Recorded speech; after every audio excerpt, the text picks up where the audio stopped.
It's called football as we go into the details of what happened in match day 3 of the Premier League.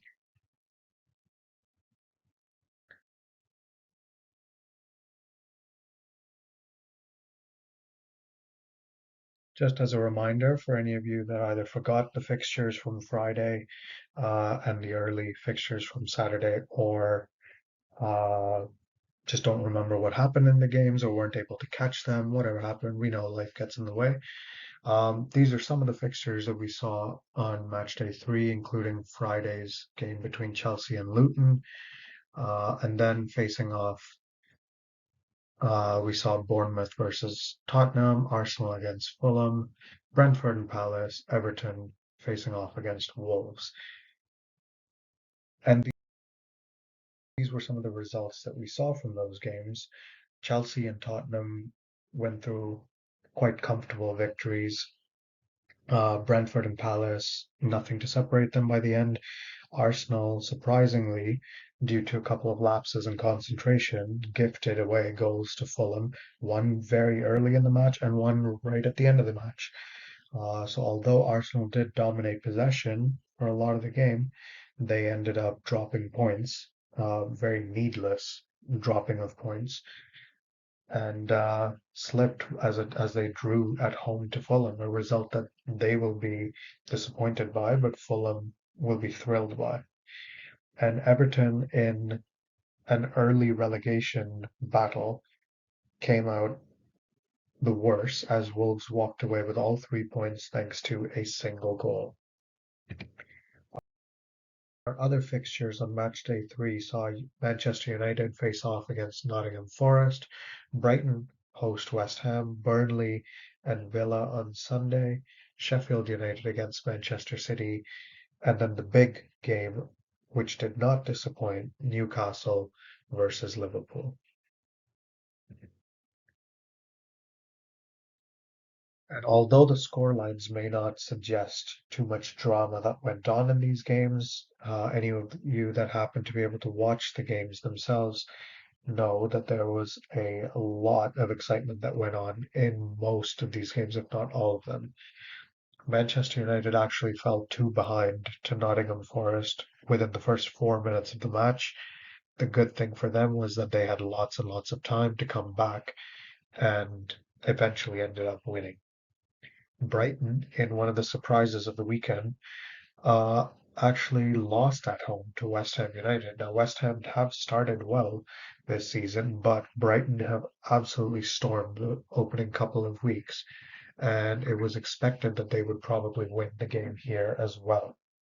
It turns out that West Ham came with a solid game plan and walked away with the entire win and all 3 points. Aston Villa put put Burnley aside. Basically, there was no contest there. Villa had no problem getting into an early lead, and although Burnley did claw 1 goal back, Villa then got a third goal to absolutely seal the result beyond any doubt. Manchester City surprisingly struggled against Sheffield, although City dominated like they usually do, very similar to Arsenal. They didn't quite put the game away until late on. City were 1-0 up for a chunk of the game. They missed a penalty before that, and Sheffield United leveled it with just a few minutes to go, which seemed to have woken up Manchester City, who then replied themselves a minute later or so with the winning goal. Newcastle and Liverpool provided an intensely entertaining match involving late goals, a red card, drama all over the pitch, including between the managers. But we'll talk more about that in a bit.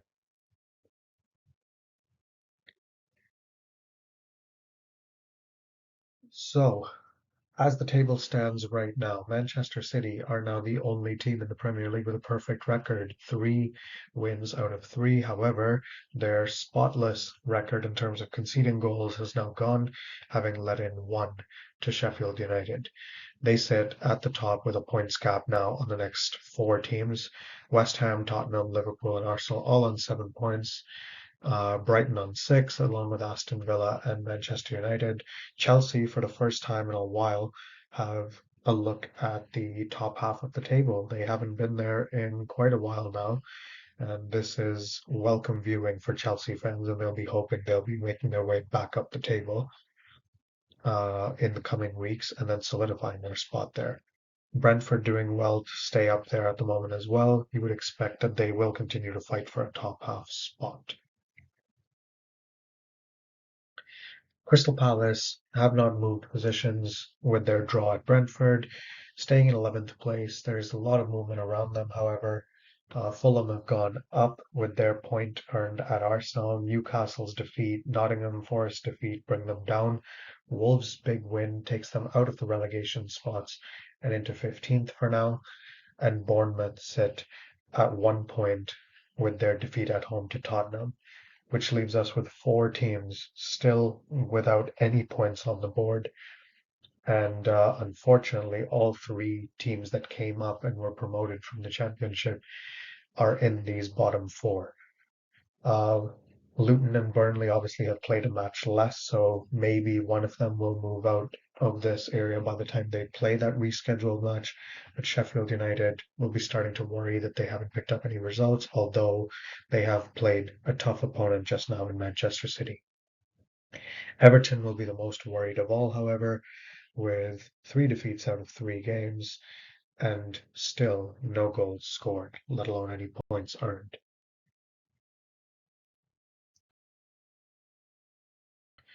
So some of our top moments from the match day.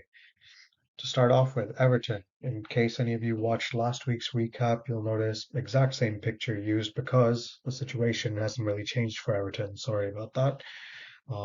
They are still winless. They are still without any points, and they haven't even managed to score a goal yet. They are now 3 games in with 6 goals conceded, none scored, and it's looking like a long season ahead already for Everton. They will have to strengthen in these last couple of days of the transfer window if they have any hope of putting together a decent run by the looks of how they're playing at the moment. One player who has turned his fortunes around at the moment is Raheem Sterling, one of England's stars who transferred from Manchester City to Chelsea some time ago, and didn't quite look his usual self last season, although obviously Chelsea themselves were struggling for much of last season as a group. But Sterling was at the heart of everything good about them when they played Luton on Friday.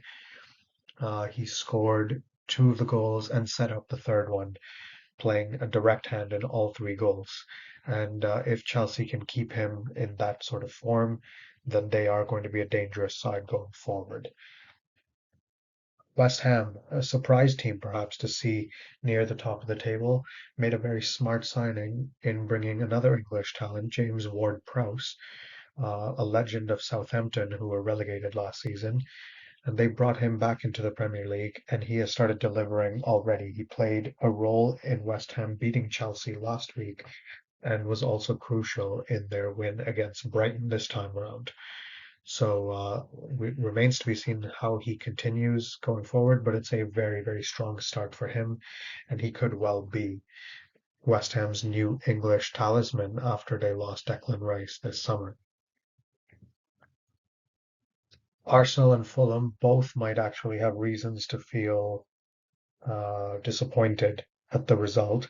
Fulham, having been gifted an early goal and holding out for a long time, might be disappointed that they didn't actually come away with the win because they did keep Arsenal at bay for a long, long time of the match. However, Arsenal did score 2 quick goals in the second half.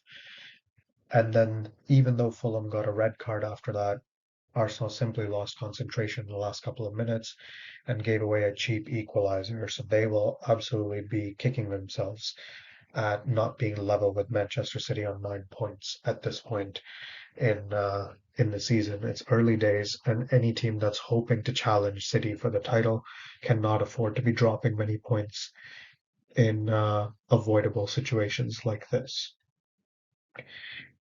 A side that enjoyed some really good fortune, and this is where we talk a little more in detail about it, is Liverpool. Now, against Newcastle, Liverpool struggled at the beginning. Their vice captain, Alexander Arnold, got himself a yellow card, perhaps a bit harshly, although he probably should have had a legitimate yellow later, which he wasn't given, so it evens itself out. But then they lost their captain, Virgil van Dijk, showing up here on the right for you. He received a straight red card, perhaps a little harshly, but arguments could be made for both sides. He will likely now serve a 3-game suspension because it was a direct red card, and he was actually very much in the face of the referee and abusing him a bit, which might result in him receiving an extra match ban for his slightly unprofessional attitude. On the left, however, Darwin Nunez was the inspired substitution that took all the headlines from our featured match. Newcastle were 1-0 up from fairly early in the first half, and it was only when Nunez came on that things started to change. That even though Liverpool had a red card, he managed to come up with 2 goals for Liverpool, one in the 81st minute and then one in the very last minute of stoppage time that managed to take all 3 points for the Reds. Liverpool will be delighted. Newcastle will be wondering how they managed to throw away a result when they were in such a good position and up in personnel on the field. But there's a lot still to play for. The league is hotting up. There's one more round of fixtures to come before a couple of weeks break as all the players get called up to their countries for some international matches. So we will bring you the preview later this week for Matchday 4 in the Premier League. And during the international break, we'll be posting a recap of all of next weekend's games, along with a couple of other videos to come during the international break. Stay tuned for that as it comes. But for now, we will leave you at this for today. Uh, leave us some comments whether there were any results that surprised you, what you're expecting from the coming weekend, and just in general, what you think about our coverage so far. Are we missing out on teams that we should be talking about more? Let us know. But we will see you all very soon. Please like this video and subscribe to the channel. It would mean a lot to us. And yeah, just remember, it's called football.